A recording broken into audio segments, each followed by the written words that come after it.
Is more of a historical event, particularly here in Sherman Street Church of God, and for those that are really living here in Anderson, Indiana. And there's a such word that we call history. And history is mainly a systematic narrative of understanding the past, but bringing us up to the present of today. And today, there will be several segments that we have an individual before us today, Brother Kenny Williams, who is one of the patriarchs here at Sherman Street Church of God. Welcome, Kenny. Thank you. Now, Kenny, as we continue to talk, you're going to do mainly all the talking today, as far as really sharing your history and the story of you, your interaction, your family, and the narrative of who you are, because you're one of the oldest saints at Sherman Street Church of God. I'm reminded all the time. Yes. And I'm just going to ask for an introduction. How old are you? Well, I'm 92 years old now. Okay. Past June. And really for our audience and for those that are viewing this, I just want you to start from your history, the beginning, as far as where you were, all up into how you transitioned here to Anderson, Indiana. Well, I was born in 1929 in June, and I can remember at least 4 years when I was 4 years old, because it was a day that they took a picture of me that I didn't want my picture taken, because I had short pants on and a tan, and I didn't want to be dressed like that at all. But anyway, I went to grade school in all of my education was in Muncie, Indiana. And early in my life, we moved into what they called projects. All right. Which was the happiest day of our lives, because we had indoor restrooms, had our own bedrooms and such like to sleep in. It was really what we call a step up. And people were really hating the fact that they made too much money, because they really wanted to move into those new apartments in the 1940s. Okay. Just prior to World War II. And that's where we were kids. I was around about 12 years old, and that's where really I first met Chrissy, because she was around about 10 years old, and she was in the I was a couple years older than her. So anyway, we played on the playground together, kids, hide and go seek, and all the things that kids do. Yes. We in the sprinkler systems, and played softballs. She didn't play basketball, but she was a good softball player. But anyway, growing up in the war came in December 1941, and so my brothers and all of them were going into the service and everything like that, and everything was pointing toward the war effort. Yes. Food became rationed. People that smoked cigarettes, they couldn't get cigarettes. They couldn't get the best cuts of the steaks and beef and such like food. Everything went to the. So during those times, Fritz and I we called ourselves boy and girlfriend even back then, and I always wanted to be married, and so did she. But anyway, when I got to be 16, which was in 1946, I put my age up so I could get in service, because everybody wanted to be a soldier, and I wanted to be a soldier too. And my brothers, there were 6 of my brothers that served in the service during World War II. One in the Navy, and the rest of us were in the Army. So I put my age up to get in the Army. Then I went to the service, went to Philippine Islands. I was in Okinawa for a while, and then we stopped back by Hawaii, and I saw the devastation of all the ships that were sunk in the harbor there and everything like that. Yes. We were there for about 3 to 5 days, and then I left and came back to Indiana, and the Lord blessed me to get a job at Delco Remy. Okay. So while I was at Delco Remy, meanwhile I enlisted in the reserve, and I was on the verge of getting discharged out of the reserve when the Korean conflict broke out. So they froze me in service, and I had to go back to service and do another year. And meanwhile, during that time, that's when Fritz and I got married. And then I had to do that year, and when I got out of service, I came. My job was here in Anderson. We got married in, let's see, 1950. Okay. And then we moved to Anderson the fall of that year, and I came here, and then that's when I got affiliated with Brother Jones, who was a great friend of my brother. Okay.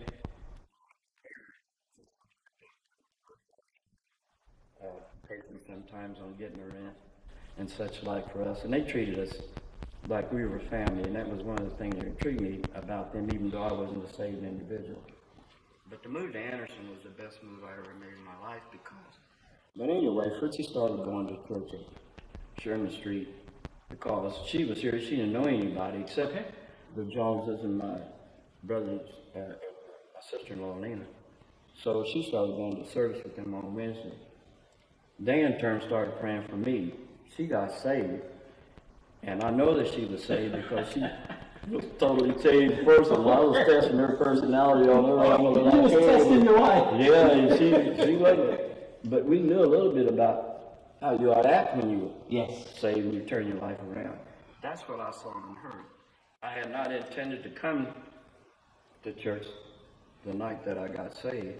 But I had promised them that I had some slides from my nephew who sent, he was in Korea, he was in the Navy, and so he had sent me some slides on the work that he did because he was in the medics. And the church wanted me to show those slides, and Fritzy said that I was coming to the evening youth fellowship, and that I would show those slides. Well, the day that she asked me to show those slides, I had some other things I wanted to do in the wrong place, but she started crying and said, I got all these people that's going to be coming or expecting you, so forth, so I said, okay. I said, I'll do it. All right. I can put my stuff on hold. It was early anyway. I said, I'll be out by 8:30 or somewhere along in there. And I said, I can go and do what I was going to do, which was a good thing. So I said that I would go ahead and show the slides. So I went to the evening service.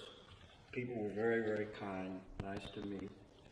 And if they have a person that comes in their midst, they're always going to invite them to the night service. And I had not planned for the night service, but I was persuaded to stay because they were so nice. I just didn't want to disappoint them. I mean, it was just too kind, and so it made Fritzy happy too. And at that time, when the guy who was preaching, his name was Blair. He was a good preacher, and he was white man that was preaching for the evening service for us. And he made his appeal, and Sister Alberta Greenwood, who was in the choir at that time, I believe that the people were praying for me, including my wife. Sister Greenwood came out of the choir when they made their appeal that night and said, young man, don't you feel like you should give your heart to the Lord? I said, yes, I do. I said, but I don't want to be a Jack Lake Christian. She said, you don't have to be. She said, you try the Lord, and if you don't want to stay with the Lord, He won't make you stay. And I thought, I had never heard anybody as an altar worker say things like that to a person that was a potential candidate to get saved. Yes. So she said, you want me to pray with you? I said, well, yes, ma'am. So I went up to the altar, and she prayed for me, and I got saved that night immediately. Gave up all my drinking, smoking. All the people I knew was stabbing people. I gave up all of them.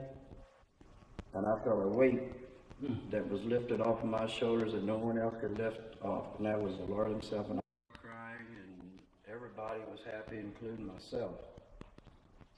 And it seems to me, I remember Zach Taylor was the one that handed me the scriptures. He'd marked it in the Bible.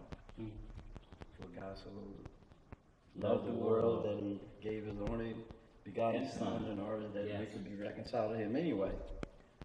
I appreciated all of that. And I was truly happy. I didn't have to worry about what I did on Saturday, catching up with me on Sunday or Monday, all those things. Gave away all my cigarettes. Fritzy just bought me a carton of things.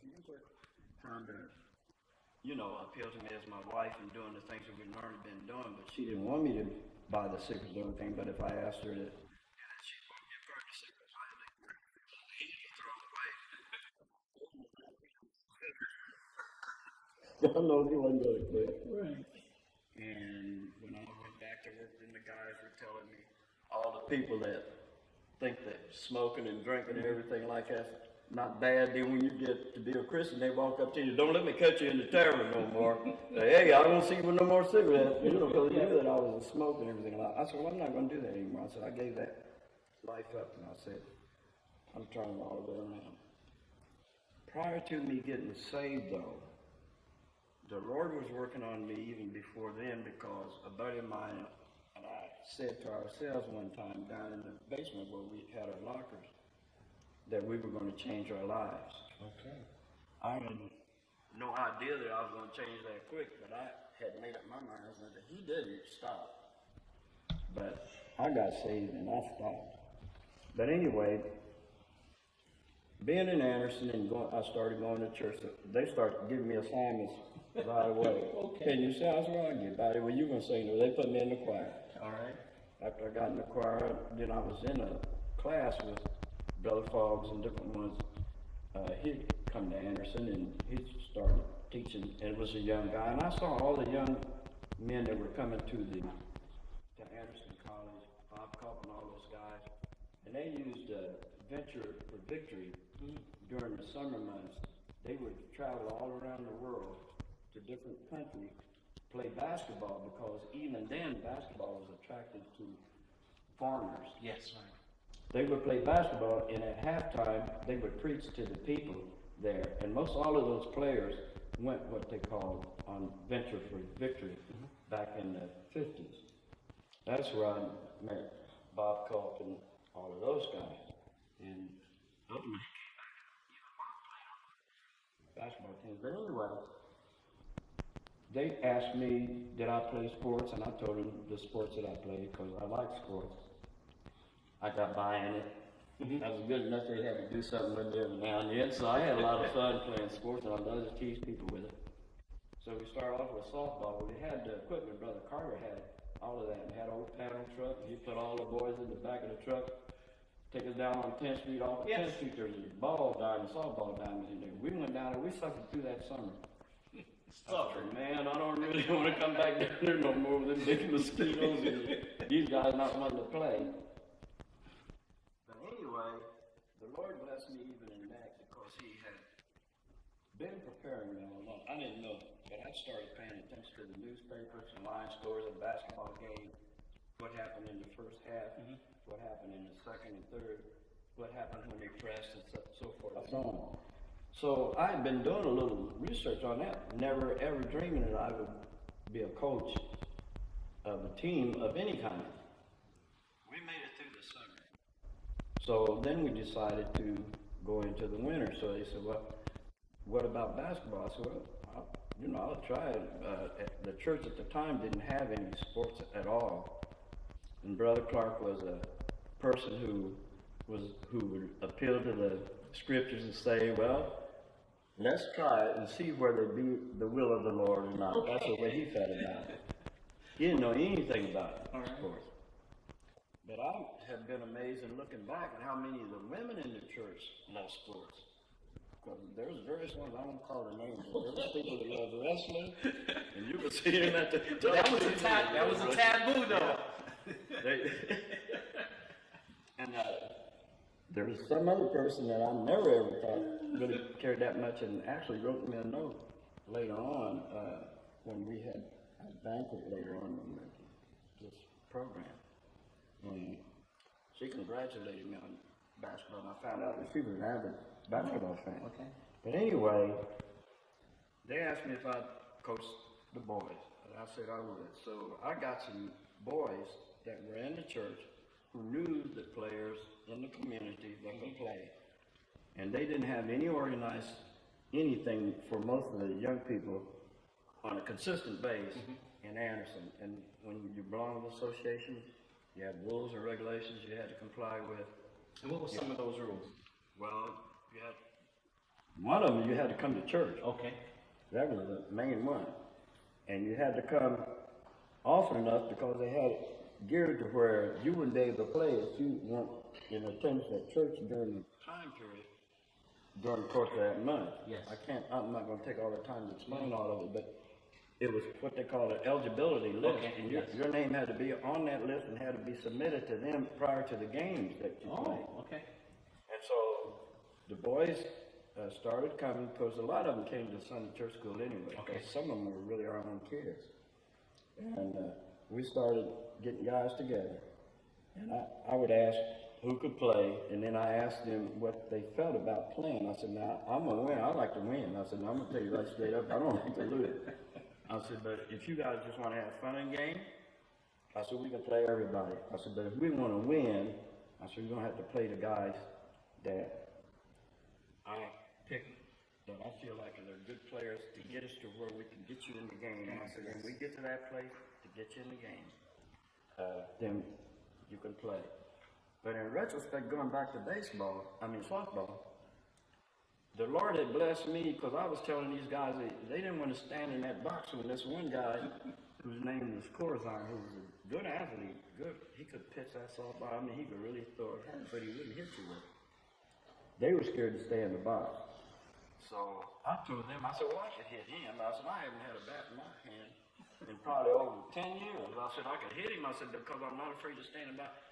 I didn't have any idea that these kids was going to go and get this guy at the end of the game and bring him back up.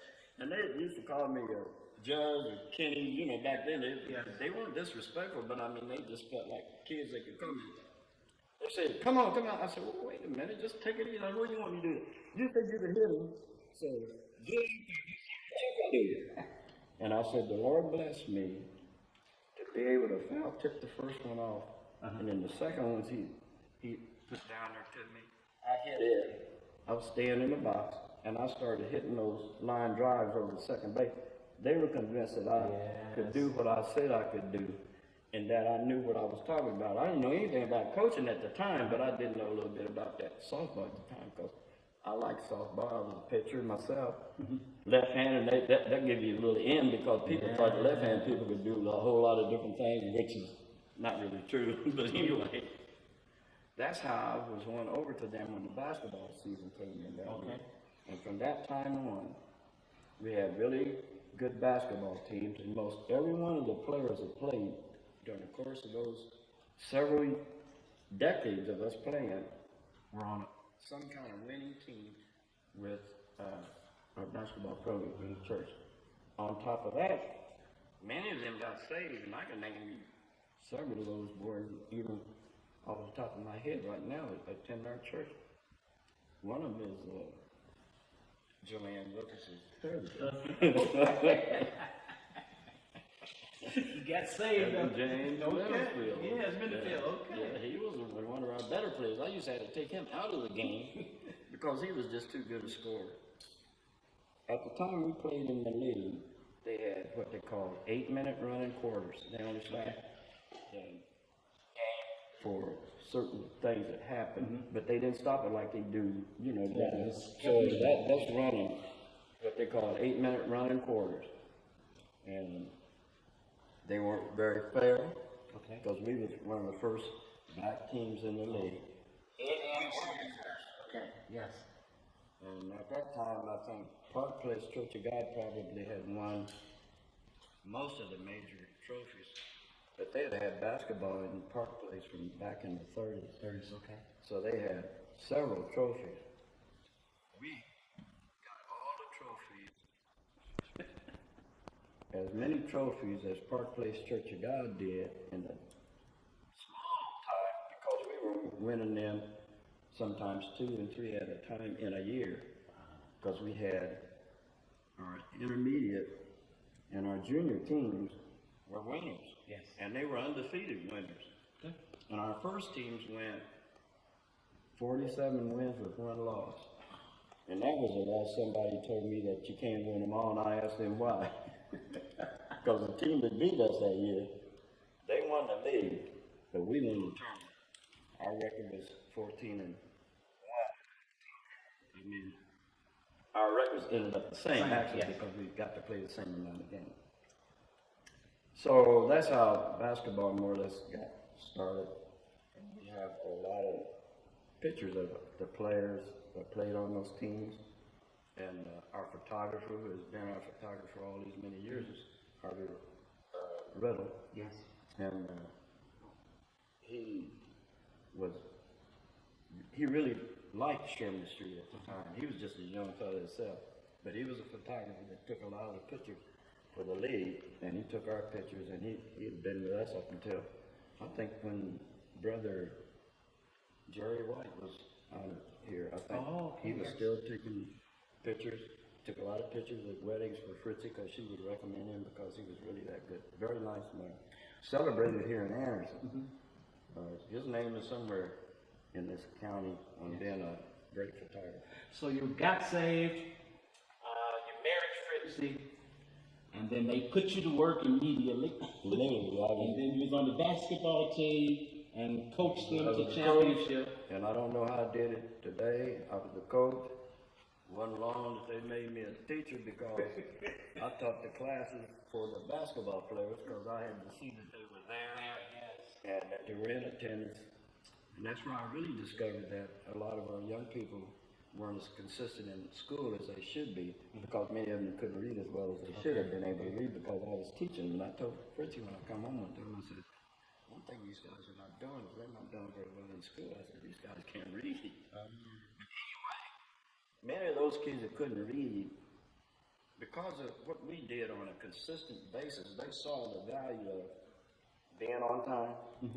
You couldn't be late because if they ran those games on schedule, they started them when they were supposed to start, unless by some accident you ran over and had an overtime game or something like that. But for the high percentage of the time, over 90% of the time, they started their games on time.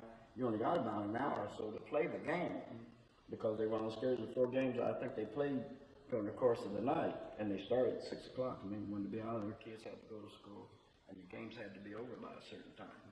So we had at least, I think, 3 games a night in the league that you had to play. And what we always liked was when we had maybe the middle game, which was prime time, but I mean, it gave you time to get home and you could eat and everything like that before you played your game, and then you could get home early enough from school. And most of the students, they should be studying, and I know that they weren't, but I mean, they were supposed to.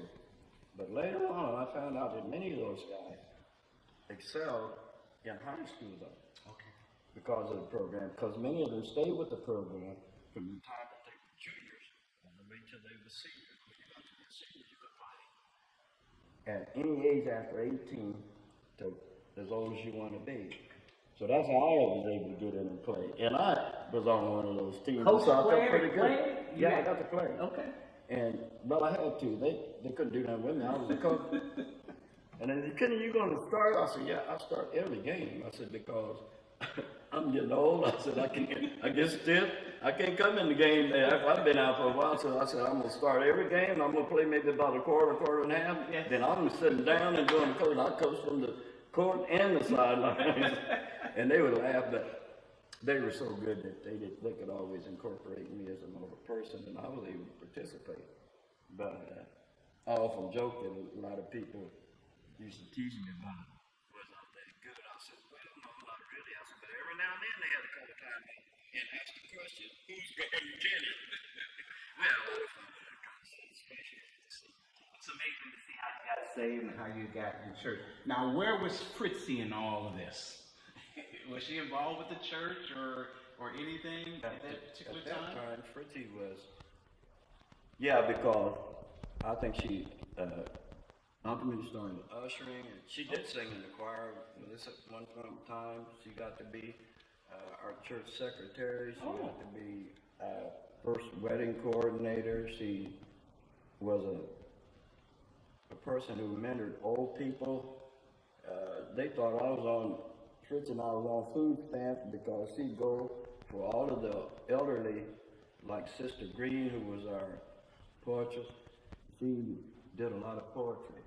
Sister Green did in church. She would write the poetry, and her husband would memorize it and recite it in service during our devotion period sometimes.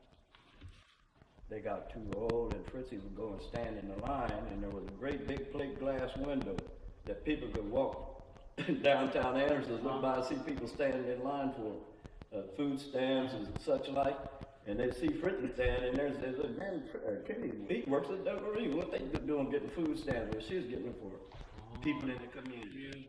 And she got them for one of our older sisters in her church, who was Sister Hurston back during that time, Sister Green. She took care of Frony Lampley the same way.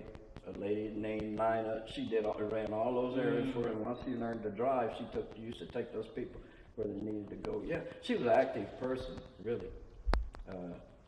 I found she was more active than I thought, because I remember that Mary Baker walked up to me and told me, she said, well, Fritzy's one of the first parishioners to visit with Ted and I when we first came to Anderson. She said she came to our home and visited with us. I didn't even know, but that's what she. So she was very active too. So she was. Okay. Now you're at Sherman Street. So secretary, ministry, you playing basketball. Where was this at? Was this at Sherman Street proper right now, or was it the beginning where Sherman Street started? Well, some of it began there because I know we sung in the choir together there, and I'm not really sure about how soon she started ushering, but just about everybody ushered. Most of our officers even ushered.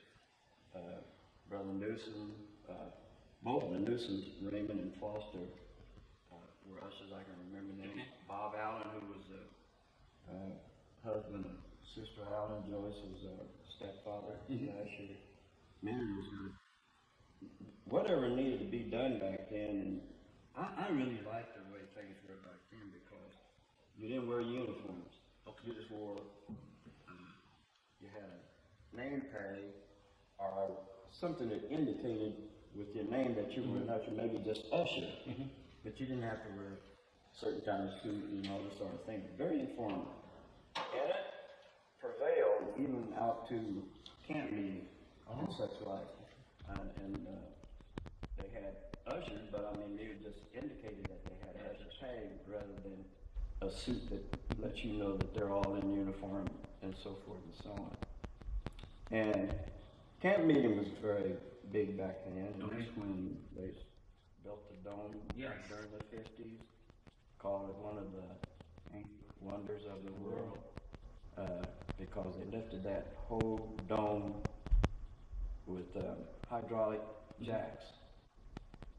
And those jacks lifting all that weight would get the hydraulic oil so hot, but they had to refrigerate the oil while the jacks were running.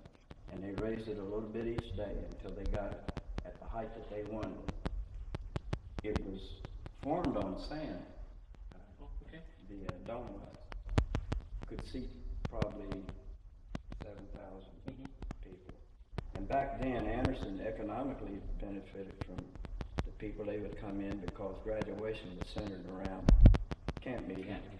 And people came and spent their vacations here for the time that the camp meeting was going on. They had their trailers, a lot of tents, such like. And they'd come early sometimes, and you could see them out there. Camp meeting, that whole area off of Nursery Road from, what is it, 5th Street? Yes, 5th Street comes down, yes. Over to where University Boulevard. Yeah, yes. That whole area would be campers and people.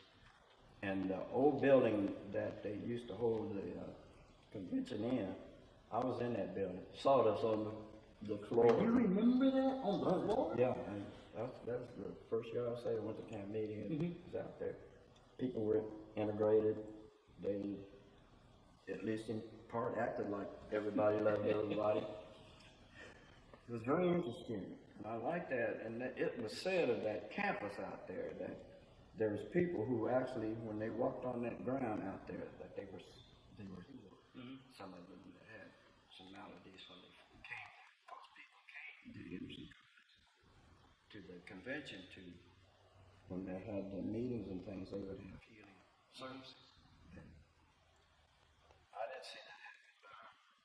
They were claiming it at the time. Yes. But I didn't have to see that happen. I mean, I knew the miracle that had been worked in my own life, and I know that God can heal. And that He will, and He heals, and He wants to heal. Yes.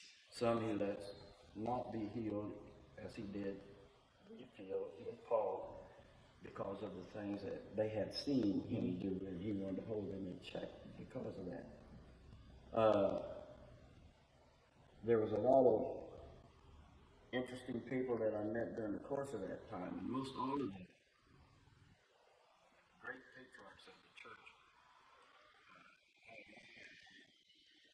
Met them, were good friends with us. Most of the people I probably knew.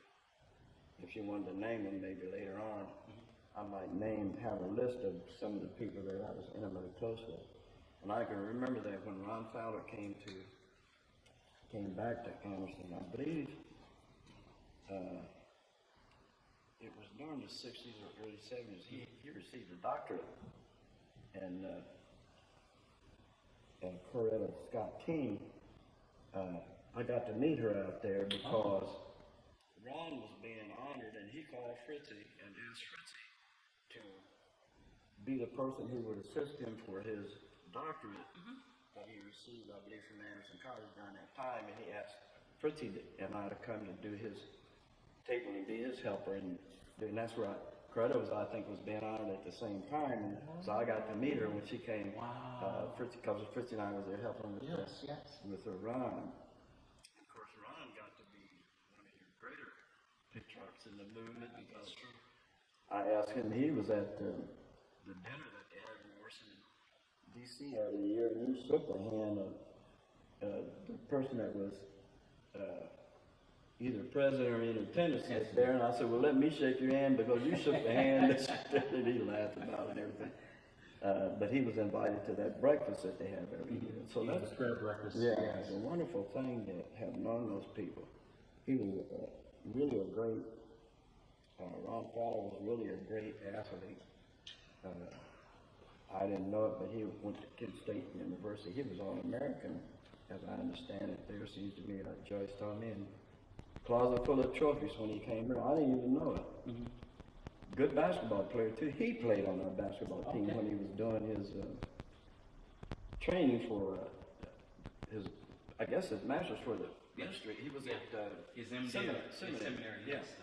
He and Bob played on our team, and so I was around these guys all the time, so I picked up a lot of wisdom from them. But the thing I really was picking up from them is that they were young men doing the right thing. Because when you're young, I mean, boy, you can get into all kind of trouble just because you're young. Don't have anything to do just because you're a singer, but that's part of it. But all of those things I was a part of in growing up through church. Yes. And they all used to tease me, and they do much like Benita does. They call me Bishop, even back then. Bishop. And Brother Clark wasn't very high on bishops in the Church of God because he felt like we were all, there's people in authority, but he said we were all brothers and sisters, and he was consistent with that. He was a great teacher. He had the aura that surrounded him. In Anderson, he was renowned.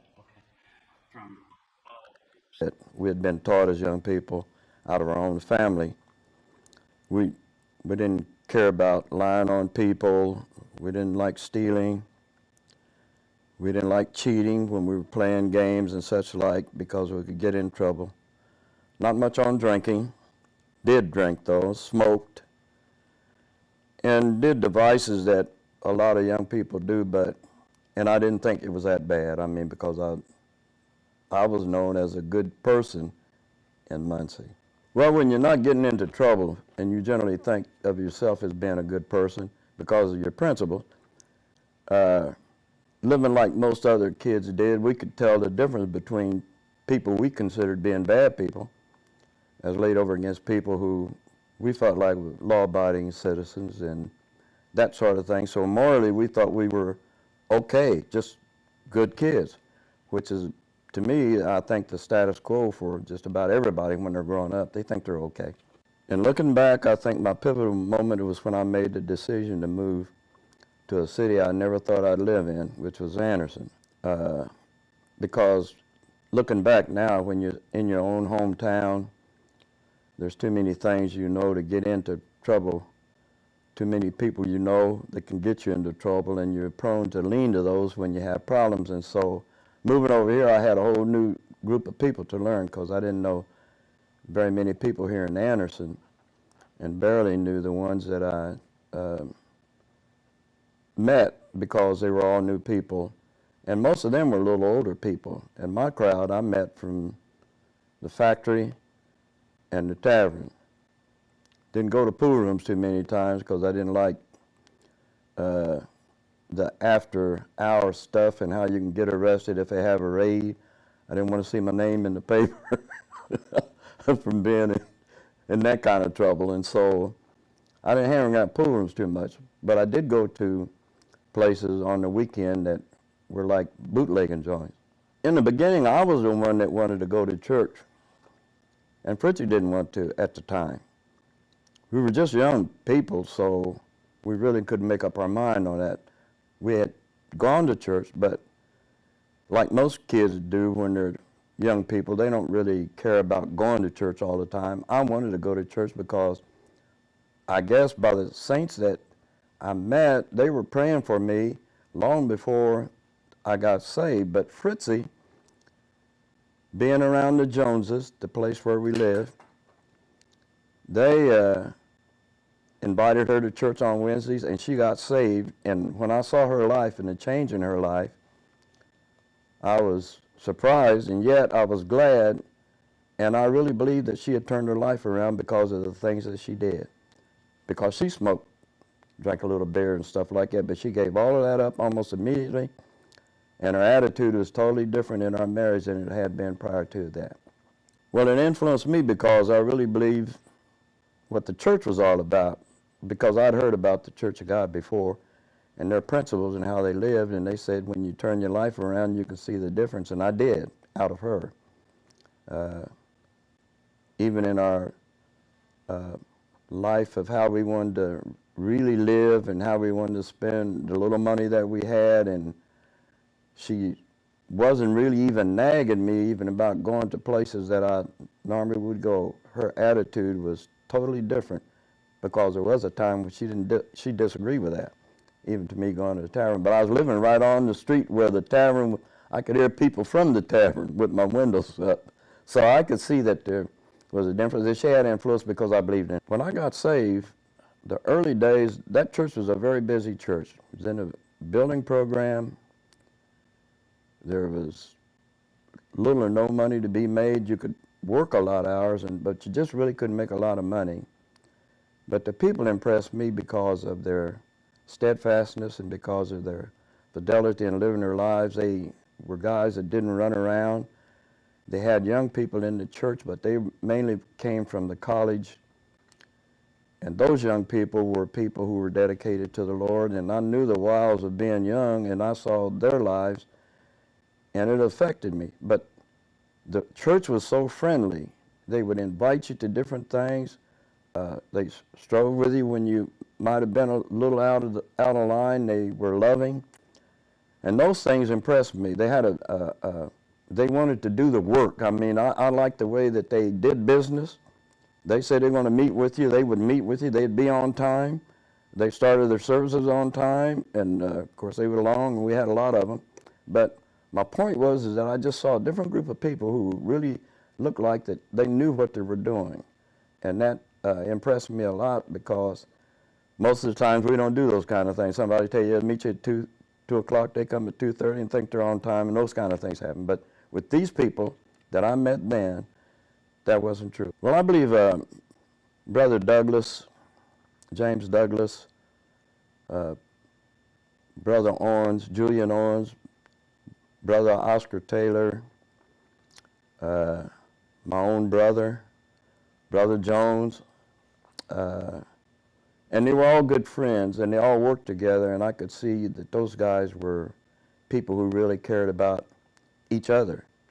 Brother Carter, Brother Newsom, both Newsoms, Raymond and Charles. Those were the real strong-willed people in the church at the time, coupled with their wives. They had really good wives that really paid attention to them, coped with them, and cooked had good meals for them, and when we had dinners and things like that, you probably was going to get one of the best meals you ever got in your life, because they really were good cooks and people, women who cooperated with their husbands because they were saved too. This man's name was Marcus Morgan, and he got the call to the ministry in 1946 in September, had his initial sermon on a Saturday, and after they heard him on that Saturday, asked him to stay and run a revival for them. It was his mother-in-law's church. And he ran a revival, and after that revival, one of the ministers there said, you need to go to Anderson and further your education. This was all in 1 month. He felt the call early in September.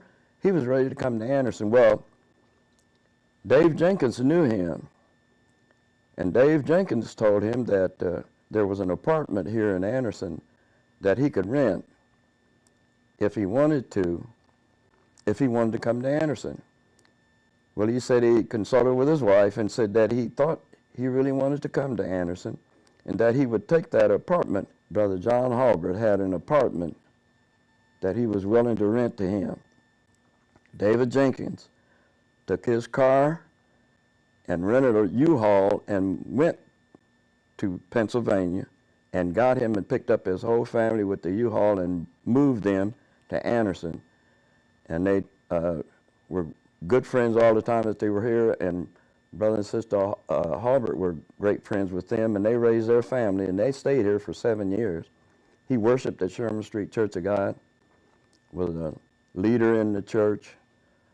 He helped direct the choir with Joyce, and he was just on the verge of leaving when I first got saved.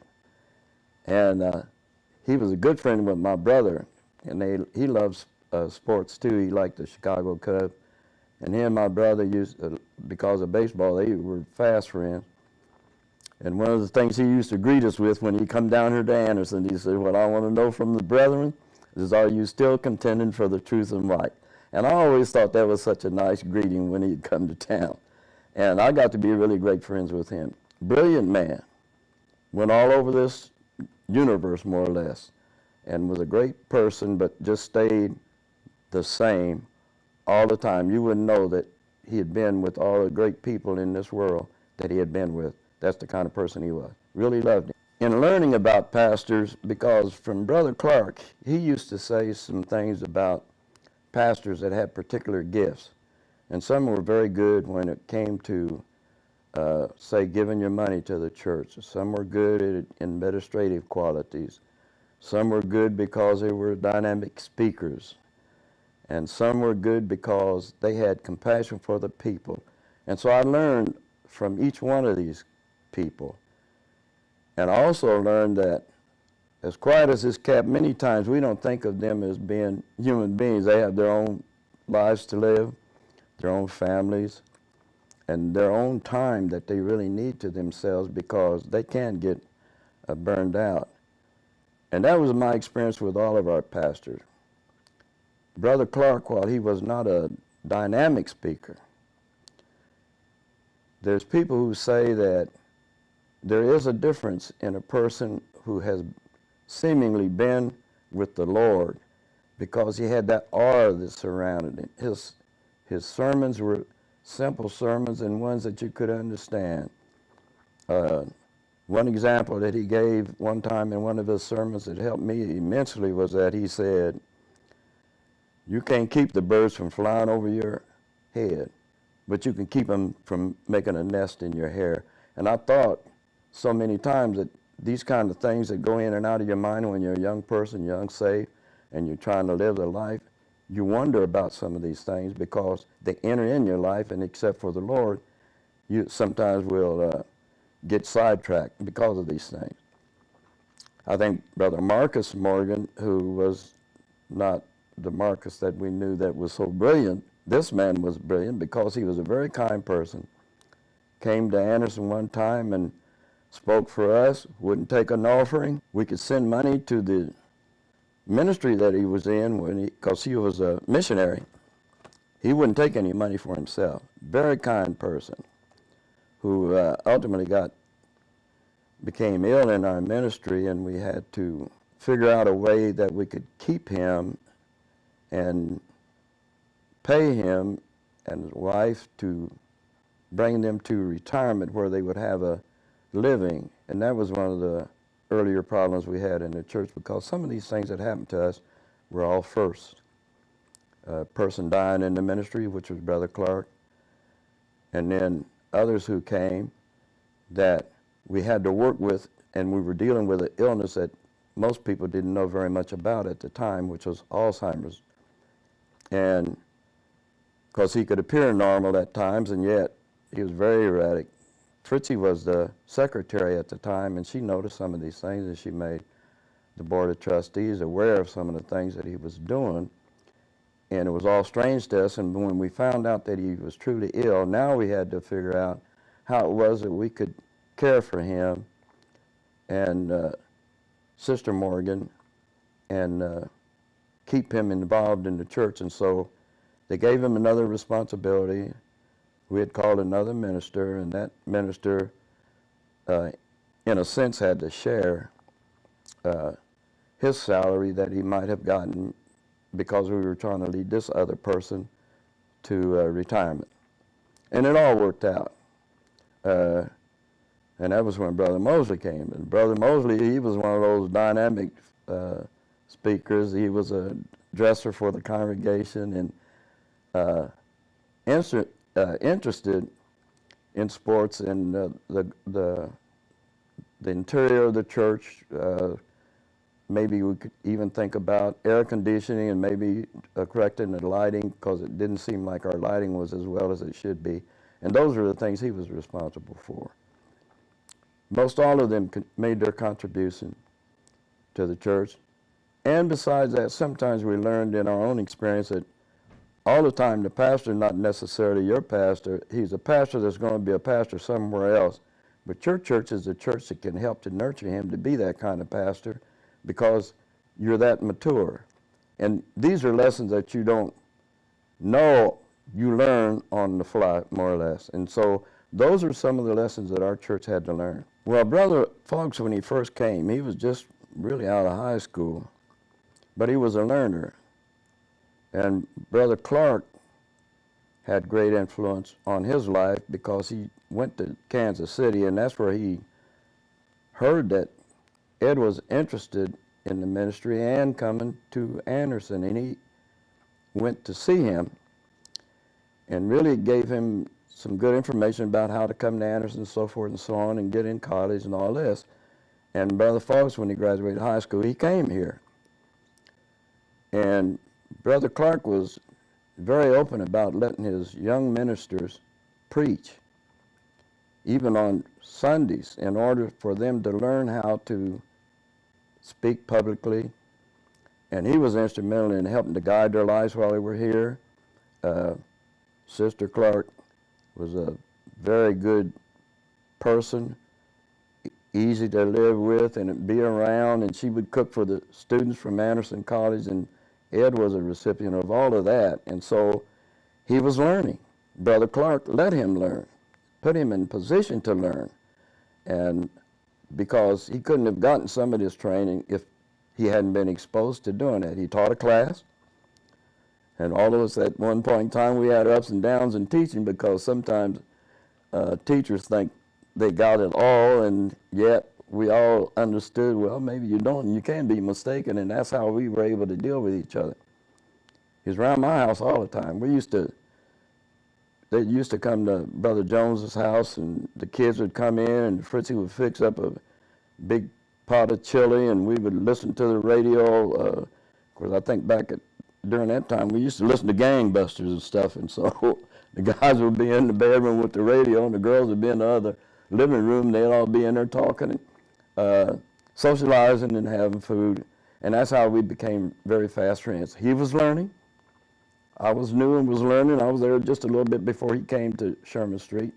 We became fast friends. I watched him during his courtship, was in his wedding, and went to the safety board meetings and different things like that in politics I didn't know anything about, but I went with him because he would ask me if I would mind going. Just so many things that I think, in reflection on his life and the influence he had on Sherman Street, he had great administrative qualities. He knew how to operate, even back in the day, the duplicating machines and things like that. Plus, he would go to Indianapolis. One time he invited Fritzy and I to go to Indianapolis with him and just look at different machines and learn how to operate them, because Fritzy was the secretary.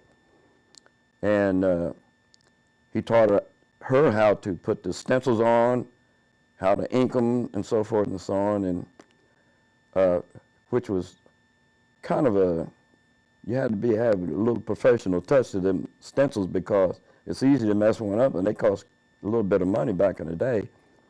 And then you had to type it all over, which was extra added work that you didn't get paid for. And I was just thinking about the pay at the time. I think Fritzy made something like maybe $10 or $12 a month as his secretary, which was a stipend that the church was just giving because she was giving her service also. And she was the person that asked me the question one time, did I think that was too much for her to accept?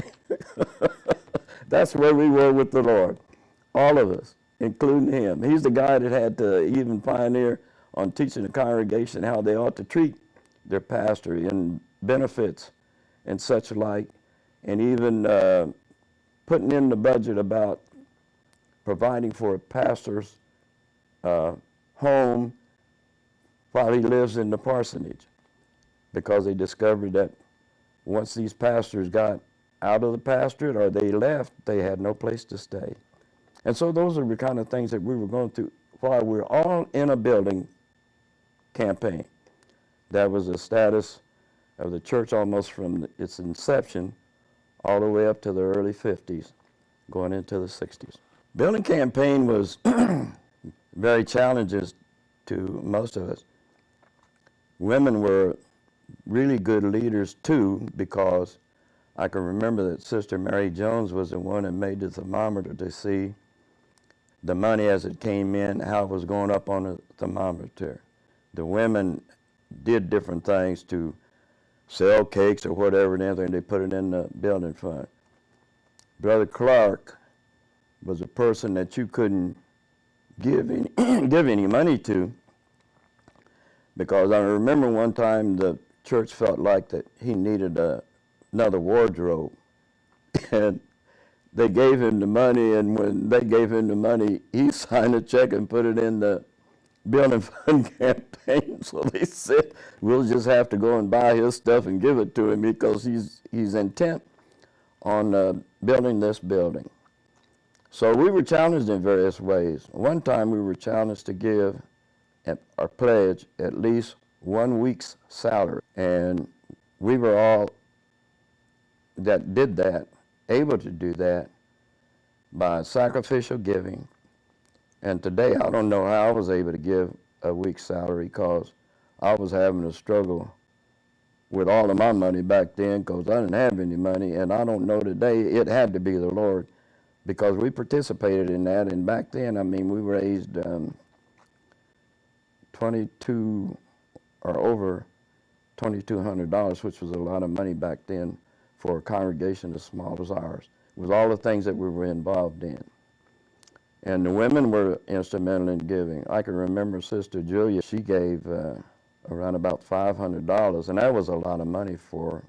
And she was a widow woman. And different ones. The women were just as interested in, they sacrificed probably even more, because they had to deal with the lesser amount of money coming in the household. And so those are the kind of things, but those people really, when you love the Lord, you trust him, and if he says that he's going to do something for you, they believe it. I did too. And I lived to see what the Lord had said he would do, even for myself. With the attitude of the people, I've not seen that change very much, because the people that I believe that have committed to the Lord, who say that he loves the Lord, or she loves the Lord, I believe a high percentage of those people because of their life. Some of them have been young people that have grown up in the church. They knew about Sherman Street. They knew our standard. And our standard wasn't that we thought we were better than anybody else, but remembering remarks that were made from those at the old time that came from the Baptist background. They said that they just wanted to be with a group of people who a major portion of those people were going to live the life that they say they are living. And, well, we know how that goes in the 21st century. I've seen it change a little bit because back when I was coming along, you couldn't just walk away from church and then come back later on and not make some kind of statement. But in the 21st century church, it seems as if you can come and go whenever you please, and nothing has changed. But that's not true. I mean, you get out of the program, you're not supporting the program. And when I say get out of it, I mean you don't attend. But then you walk back in, and then you may start giving you money and everything like that. But meanwhile, you had that little lull in your life and with no explanation. They didn't exactly require it, but you felt to do it. I remember one person who served on our board one time who came to the board, said that he no longer could serve because he felt that his life wasn't commensurate with what he should be doing, and he didn't want to hurt the church. So he resigned. Didn't stay out long, but I mean, that's the kind of explanations that you felt like you ought to give to your church family. When somebody committed a sin, most of the time, they would come before the church. It wasn't, they made you do that, but I mean, you felt to do that. And apologize for your life during that part of the time. Even girls that have gone out, gotten pregnant, so forth and so on, sorry that they did it. Most of the time, the ones that I've known that it did that was a one-time affair. But they came to the church and said that we're sorry. And that's good for the church because we need to know that all of us are big enough, or should be big enough, to apologize. I've apologized to my children when I discovered that I was wrong. And it wasn't hard for them to apologize. But we were made to do that even in growing up in our own families. So those are some of the differences. But mainly, I still see that real thread that goes through people that are Church of God. There's something in them that causes them not to want to do wrong, and it's the Lord who has delivered them from their old life. The attitude of the people toward the parishioners in their church, not very many churches, to me, and I could be wrong, care for their people as much as they ought to in a personal way. Because when Brother Clark passed away, Sister Clark had no place to stay and no place to go. And I didn't realize it at the time, but the church at the time said, let's give her some money each week till we get situated and find a place or figure out something to do to help her. While the church was doing that, Brother Taylor took it upon himself to remodel a place that he owned, have a rental there, let Sister Clark live there, and receive the rental fund so that she could care for herself and be in a house of her own. And I thought that was very nice because, like I previously said, pastors, when they're out of the parsonage, they have no place to stay, most of them, or at least back then they didn't. And those are some of the hard lessons we had to learn about what do you do with your pastor when he's gone. And the one thing that I'll say about all of our pastors is in regards to our church has always been, maybe not in given a large salary, but our church has always cared for our pastors. And that's noteworthy because I've heard other ministers and parishioners tell me that when that pastor was gone, he was on his own. They didn't care about what happened to him because sometimes they parted company not on a good note. But we have never fired a pastor or dismissed a pastor. Most of them have left on their own or died out of the ministry or felt the call to go and serve somewhere else, and we left on good terms. And so I thought that was a noteworthy thing. You have a parishioner, and well, he wasn't by himself, I mean, because we love Sister Clark. As a matter of fact, Faye and Fritzie was on their way to Indianapolis to pick up Sister Clark and bring her back to Anderson, and she died in the air. And Brother Fox called them and told them that, told Fritzie that they didn't have to stay there. But that's just the way the sisters cared for each other. She didn't have a car or anything that she could drive because I don't think she even drove.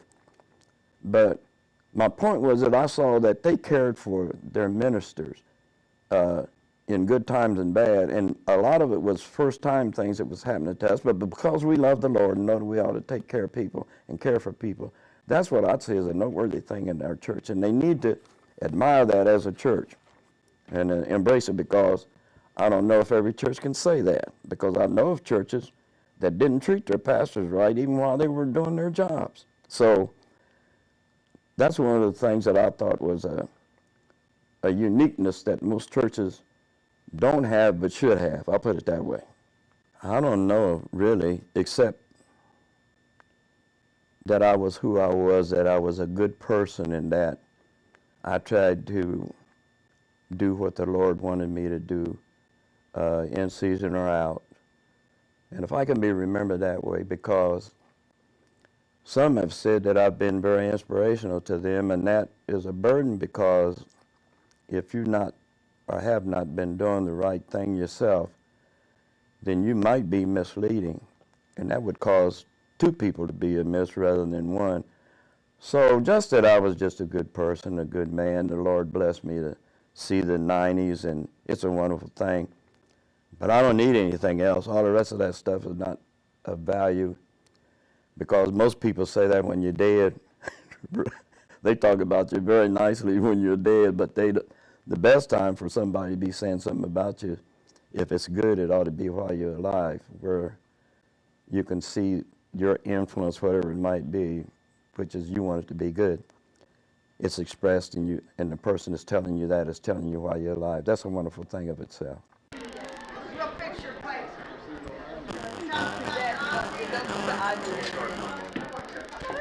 Oh, let me move. Is that blurry?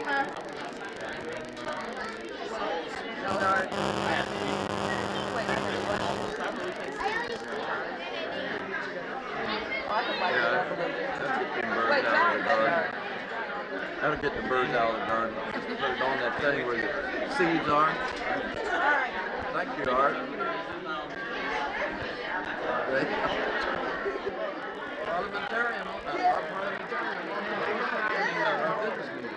Buddy was, he's very, very happy. The leader of the flock. No, I'm good. I got some supplies at the house. So you got George for him. I'm not lying by myself. She's not gonna bust this. There's some good camera there. You're gonna make that look really good. Yeah. Okay, now it's me and Kenny's time. Look at you, baby. You're kicking your sister out. She got it first. Okay.